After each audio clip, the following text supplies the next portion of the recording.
Hey, hello guys, welcome to my channel. Guys, today I am going to unboxing Huawei Matebook D15 Intel Core i5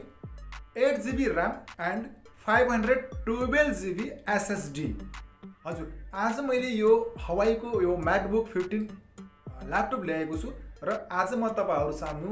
यो laptop को बारेमा सम्पूर्ण जानकारी दिँदै छु। यो यसको ओपन गरेर भित्र के छ र यसका सुविधाहरु के छन् र यसमा के चीज पाइयो यो ल्यापटप भित्र सम्पूर्ण जानकारी म तपाईहरुलाई यस भिडियोबाट गराउन चाहन्छु। र यसको नर्मल प्राइस थियो, यो कतारमा यसको नर्मल प्राइस थियो 3299 थियो भने अहिले यो ईदको अफरको टाइममा चाहिँ यसलाई अफरमा अहिले मिलिरहेको छ 2300 र यसको नेपाली प्राइस हुन जान्छ 18000 करिब यो अफरमा पाइएको छ भने यसको नर्मल प्राइस थियो बिना अफरको भने चाहिँ 1,14,000 नेपालीको यो माल थियो र यो ल्यापटप थियो। र आज म तपाईहरुलाई यो ल्यापटपको बारेमा सम्पूर्ण जानकारी गराउन चाहन्छु यस भिडियोबाट। यो म अब अनबक्सिङ गर्दै छु, तपाईहरुले यो भिडियो अन्तिमसम्म हेर्दै गर्नुस् र यसको जानकारी लिँदै गर्नुस् है त गाइज। अब हेर्न सक्नुहुन्छ तपाईले यो बक्स रहेको छ हैन, म अब यो अनबक्सिङ गर्दै छु। यसको साथमा चाहिँ दिएको छ यो यही हवाईकै यो एउटा ब्याग दिएको छ। यो चाहिँ हेर्न सक्नुहुन्छ तपाईले यसरी, यहाँ यो स्टिकर पनि छ हवाईकै है। यहाँ लेखेको छ हवाई ब्याकप्याक स्विफ्ट, हवाई ब्याकप्याक स्विफ्ट। र यसको साथमा एउटा अरु के दिएको छ हेरौँ। यहाँ ब्याग भित्र खोलेर म तपाईहरुलाई सम्पूर्ण चीजहरु देखाउँछु। यहाँ ब्याग खोलेर हेर्दाखेरि यसमा तपाईले हेर्न सक्नुहुन्छ एउटा यो माउस देख्नुभयो, यो वायरलेस वाला। र त्यसैगरी एउटा के छ अरु, एउटा चाहिँ यो पेन ड्राइभ 32GB को पेन ड्राइभ पनि छ। यो चाहिँ यसको ब्याकअप गर्नको लागि चाहिन्छ भनेर भन्दै थियो। यो यसको चाहिँ फर्स्ट टाइम ओपन गर्दाखेरि यसको हार्ड ड्राइभहरु जम्मै छ जो ब्याकअप गर्नुपर्छ ताकि पछि काम लागोस् भनेर यो पेन ड्राइभ दिएको छ 32GB को। किनकि भोलि पर्सि यो कुनै कारणवश बाहिर साइरस आयो भने यसलाई रिस्टोर गर्न पर्यो अथवा यसलाई फर्मेट गर्न पर्यो भने यो डाटाहरु अलरेडी यहाँ ल्याएर राख्यो भने भोलि सजिलो हुन्छ यसलाई इन्स्टल गर्नलाई न्यू भर्सनमा ल्याउनको लागि। र अब अनबक्सिङ गरौँ है त। यो खोलौँ अब कसरी खोल्ने हो यो एकचोटी म हेर्दै छु। यसरी तपाईले हेर्न सक्नुहुन्छ यहाँ यसरी पगाउने बनाइदिएको रहेछ हैन। म यसलाई खोलेर तपाईहरुको सामु ल्याउँछु, खोलौँ है त गाइज। हेर्न सक्नुहुन्छ तपाईले मैले यसको यो ढक्कन चाहिँ यहाँ यस्तो थियो हैन, यो यसरी खोलिसके। अब त्यसपछि यसलाई चाहिँ यसरी राखेर हेरौँ, खोलौँ। यो यस्तो देखा चाहिँ यसरी खोल्दाखेरि यसो देखियो। अब ल्यापटप चाहिँ भित्र छ, यसलाई यसरी सेफ्टी तरिकाले राखिएको छ। अब म यसलाई बाहिरै निकालेर तपाईहरुलाई देखाउँछु है त। यसको यहाँ माथि देख्न सक्नुहुन्छ तपाईले म्यानुअल बुक होला, यो बुक यहाँनिर छ है। जम्मै यो म्यानुअल बुकहरु हो यो हवाई ब्रान्डको, यहाँ यसरी हेर्न सकिन्छ। त्यसपछि म अब यो चाहिँ मेटल बडी हो भनेर भनिएको छ। यो चाहिँ अलिकति अरु नर्मल जस्तो अरु ल्यापटप जस्तो भन्दा अलिकति भिन्दै बनाएको छ। यो चाहिँ आइफोनको जस्तो मेटल बडी छ। यो चाहिँ भोलि खस्यो अथवा केही भयो भने यो फुट्ने सम्भावना कम हुन्छ किनकि यो मेटलको फलामको अलिकति बनेको हुन्छ। र यसलाई अब बाहिर निकालौँ है त। यो यसरी निकाल्ने मैले यसलाई हेर्नुस् है, यसमा केही पनि छैन। यहाँ एउटा यतातिर राखेको छ, यसलाई मैले बाहिर निकालेँ। बाहिर निकालेर यसरी यहाँ राखेँ। त्यसपछि यहाँ हेर्न सक्नुहुन्छ हवाईको लोगो, यसरी यहाँ हवाई लेखेको लोगो देखिएको छ है। यो हवाई म्याटबुक D15 है, यसको मोडल कोर i5 इन्टेलको र यसको 8GB RAM र 512GB SSD रहेको छ। अब यसलाई पुरै खोलेर बाहिर निकालौँ, हेरौँ कस्तो छ त है त गाइज। मैले यसको यो फर्महरु लगाएको वाइट पनि निकाल्दिसके हैन। यसलाई मैले यसरी राखेको छु। अब यसलाई चाहिँ यसरी बाहिरबाट प्लास्टिकले कभर गरिएको छ, यो प्लास्टिक पनि निकालौँ है। अनि त्यसपछि यसरी गरेर यसलाई यसको प्लास्टिक यहाँ यसरी लगाइएको छ हैन, यो प्लास्टिकलाई पनि निकालौँ। यसरी निक्लिँदो रहेछ हैन। प्लास्टिक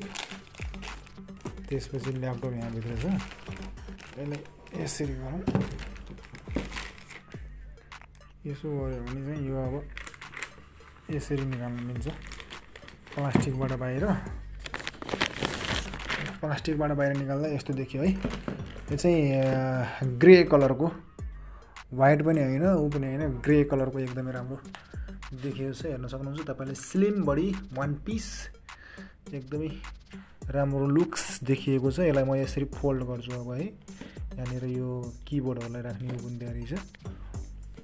यसरी यहाँ क्यामेरा देखाउनै मिलिरहेन कि त्यो भएर एउटा हातले यसरी यो चाहिँ अब ल हेर्नुस् है अनि यसलाई ओपन गरेपछि यस्तो देखियो है यो यस्तो देखिएको छ हैन हेर्न सक्नुहुन्छ तपाईहरुले यो अब यसको किबोर्डहरु भएको यो अनि तपाईले यसरी देख्नुहुन्छ ल हेर्नुस् यस्तो छ अब यसलाई अन गर्न पर्ने हुन्छ ब्याट्री छ कि छैन अब म त्यो चेक गर्छु अर्को साइडमा भएको चाहिँ अघि मैले देखाएको तपाईले डब्बा भित्र त्यो चाहिँ चार्जर हुनुपर्छ चार्जर पनि निकाल्नु हामी यसलाई एकछिन म यतै ब्यागको माथि राख्छु ल्यापटपलाई अनि त्यहाँदेखि चार्जर निकाल्छु है त्यो त्यो हेर्न सक्नुहुन्छ जम्मै यहाँ लेखेको यहाँ हेर्नुस् तपाईहरुलाई म देखाउँछु Intel core i5 Intel IRS graphics लेखेको छ हैन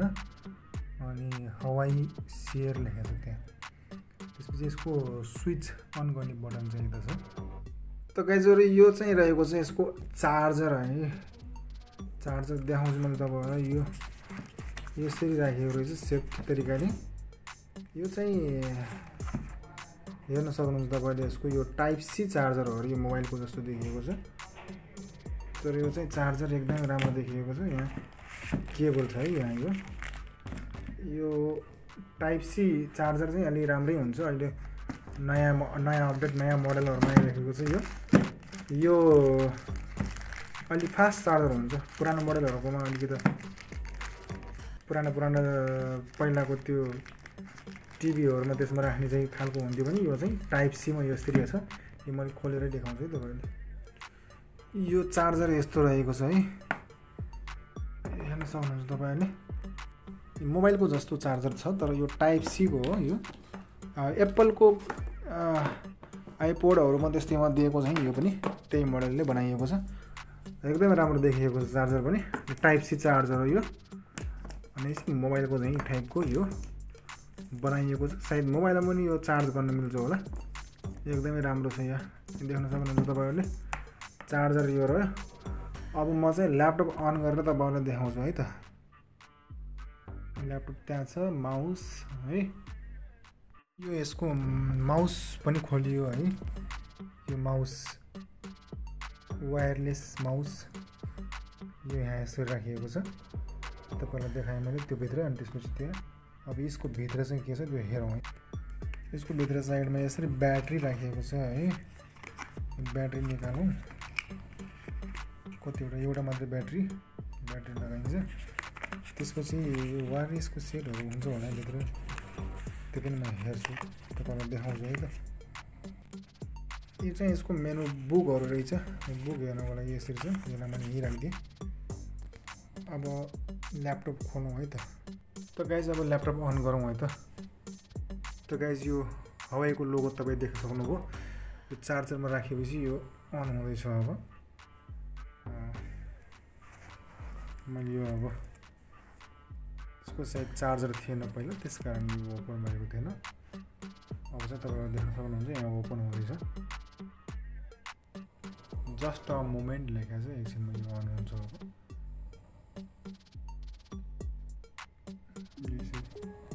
साउन्ड यस्तो आयो यहाँनिर अब ल्याङ्ग्वेज चुज गर्ने भनेको छ म ल्याङ्ग्वेज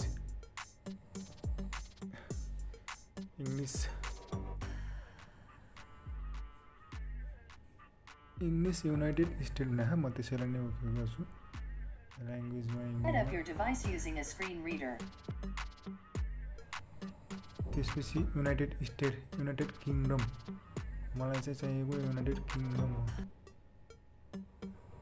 यो यस्तै ल्याएँ मैले त्यसपछि is this the right keyboard level or input method English India US kingdom हामीले युज गर्ने चाहिँ यही हो त्यसपछि अब यसलाई स्किप गरौँ है त अब यहाँ नेट हाल्ने हुने म नेट हालौँ सो पासवर्ड हाल्नु पर्ने हुन्छ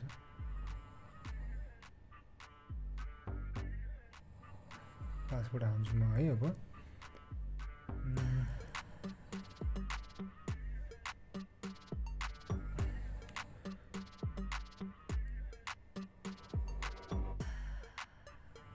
मैले नेट हालिसकेँ यसमा अब यो चेकिङ अपडेट भनेर भन्दैछ त्यो गर त गाइज यो यसरी खोलिसकेको छ अहिले अब तपाईहरुले हेर्न सक्नुहुन्छ यो सम्पूर्ण सेक्युरिटी सेटअप गरिसकेपछि यो जम्मै सेटअप अकाउन्टहरु सबै हालिसकेपछि यो फाइनली खुलिसकेको छ र यसको ब्याट्री ब्याकअप चाहिँ अब तपाईहरुलाई भन्नु पर्दाखेरि यो रहेको छ करिबन 7.5-8 आवर चाहिँ यसले काम गर्छ ब्याट्री ब्याकअप यसको 8 घण्टासम्म काम गर्ने बुझिएको छ र अब हेरौँ यो अब के छ यहाँ हवाई म्याजिक हैन जम्मै यहाँ देखाइएको छ यो के हो यो सबै चीजहरु यहाँ राखेको छ अब यसमा बिस्तारै हेर्न पर्ने चीजहरु छ अघि चाहिँ मलाई अलिकति टाइम लागेको थियो यसको एड दबाउँदा चाहिँ आइराखेको थिएन त्यसकारणले गर्दा अब जम्मै यहाँ चीजहरु यो जम्मै जे छ सबै मैले यहाँ सेट गर्नुपर्ने हुन्छ यो स्टार्टमा चाहिँ यहाँ अब के आफुलाई चाहिन्छ त्यो राख्ने हो त गाइस यसको क्यामेरामा देखाउँदै छु यहाँ हेर्नुस् क्यामेराको लोगो हुन्छ यसरी यही फिट भएको छ हैन यसको क्यामेरा चाहिँ अब यहाँ प्रेस गर्नुपर्छ एकपटक है यसरी पुश गरे भने यो यसरी निक्लिन्छ यो नै क्यामेरा रहेछ यसको अरु ल्यापटपको क्यामेरा यहाँ माथि हुन्छ भने यसको चाहिँ क्यामेरा यतारसी क्यामेरा देख्नुभयो है बाँकी यही छ यसमा चाहिँ यसरी चलिरहेको छ अहिले तपाईहरुलाई देखाइसके मैले एकदमै पर्फेक्टली चलेको छु यो जस्तो युट्युब देखाउँछु म कुनै भिडियो चलाएर हेरौँ कुनै म्युजिक हेरौँ हेर्न सक्नुहुन्छ तपाईले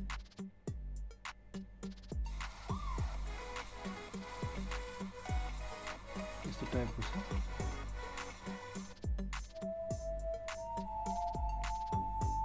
यस्तो छ है क्लियरिटी